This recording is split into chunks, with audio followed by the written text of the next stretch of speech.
السلام علیکم دوستو، آج میں آپ کو تلی کی فصل کے بارے میں بتاتا ہوں کہ اس کے لیے کس قسم کی زمین چاہیے اور کتنا بیج چاہیے اور کس وقت کھاد ڈالی جائے اور کس وقت سپرے کی جائے۔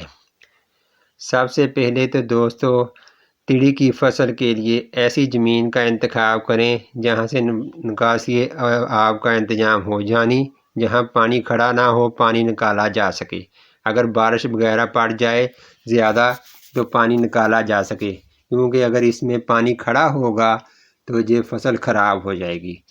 نمبر 2، اس کی کاشت کے لیے رونے کے بعد زمین کو اس طرح تیار کریں کہ باریک زمین تیار ہو، کیونکہ اگر ڈلے وغیرہ ہوں تو یہ اچھی فصل نہیں اگتی، اس لیے اس کو باریک زمین تیار کریں۔ اور کھاد وغیرہ DAP اور یوریا وغیرہ بھی بجائی کے وقت ہی ڈالیں، اور اس میں 2 کلو بیج فی ایکڑ ڈالا جائے۔ اس کی اچھی پیداوار کے لیے 2 کلو بیج فی ایکڑ ضروری ہے۔ اس کے بعد جب یہ فصل اگ جائے اس کو پانی اس وقت لگائیں جب یہ پانی کی ضرورت محسوس کرے، اور اتنا پانی لگائیں کہ پانی زمین میں جذب ہو جائے، کھڑا نہیں ہونا چاہیے پانی۔ اگر زیادہ پانی لگ گیا تو اسے نکال دیں۔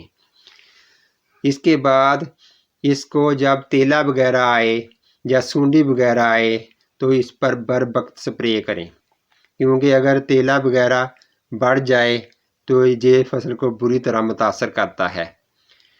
اس کے بعد اس کو پانی اتنا ہی لگائیں جتنی اس کی ضرورت ہے۔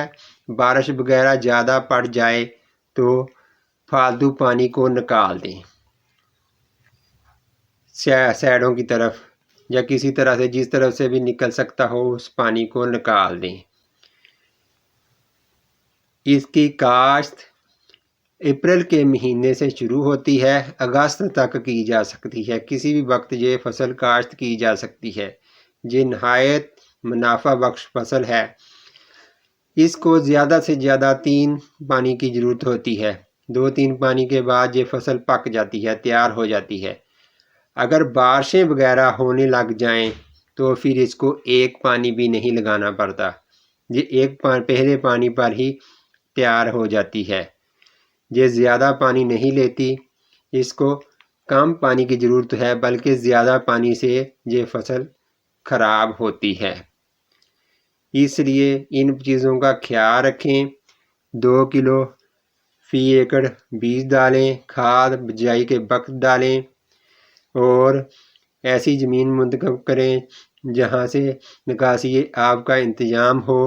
بر وقت سپرے کریں، ہر قسم کی نقصان سے